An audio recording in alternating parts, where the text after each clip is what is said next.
कुरान पाक ने कहा यहूदियों पे अल्लाह ने जिल्लत मुसल्लत कर दी है, ये जलील है, इनका कोई देश नहीं।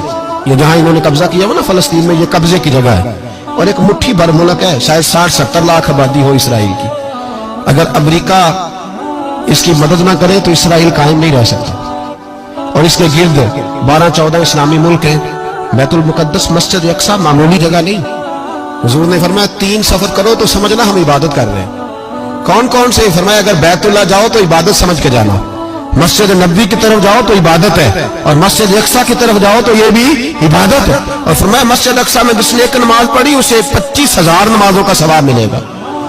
ये वो मस्जिद है जिसके साथ मिराज शरीफ जुड़ा हुआ है। कुरान पाक ने कहा कि इस मस्जिद में सुभान अल्लाज़ी असरा बिअब्दिही लैलन मिनल मस्जिदिल हराम इलल मस्जिदिल अक्सा।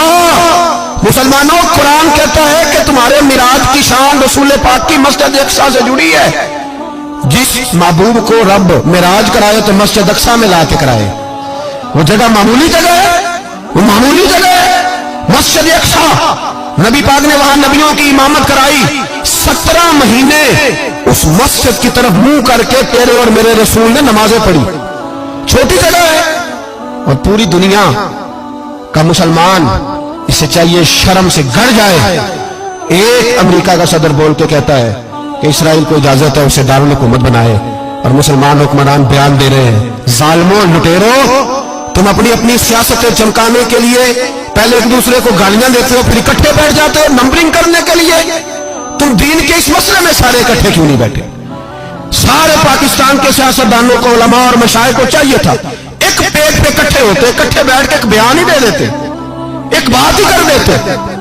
फिर मेरा सलूट है तुर्की के सदर को, फिर मेरा सलूट है तुर्की के सदर को।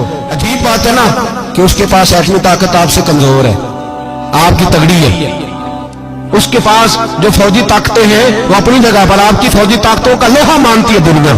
लेकिन फिर मुझे कहने दो ना, मैदान में बंदा एटमी ताकत से नहीं लड़ता, ईमान की कुव्वत से लड़ता है। वो बोल उठा है ना, क्या कर लिया उसने अपनी पार्लियामेंट से खिताब किया। उसने बहुत अरसा पहले कहा था मस्जिद अक्सा मेरी ख्वाब में आई थी, और रो के कहती थी आए मुझे कोई सलाहुद्दीन अय्यूबी का मानने वाला, कोई आए मुझे बचाए। कहते मेरी ख्वाब में आई थी और रोती थी, कहती थी कोई आए। और एक शायर ने कहा मस्जिद अक्सा नबी पाक को भी बुलाती है, कहती है एक बार फिर तैबा फलस्तीन में आ, रास्ता देखती है फिर मस्जिद अक्सा तेरा, एक बार फिर से तैबा से फलस्तीन में आ, रास्ता देखती है फिर मस्जिद अक्सा तेरा। कोई बोला ही नहीं इतना मुकद्दस मकाम, छोटे छोटे बयान, और कहीं इकट्ठे हो जाओ पेश कोई कर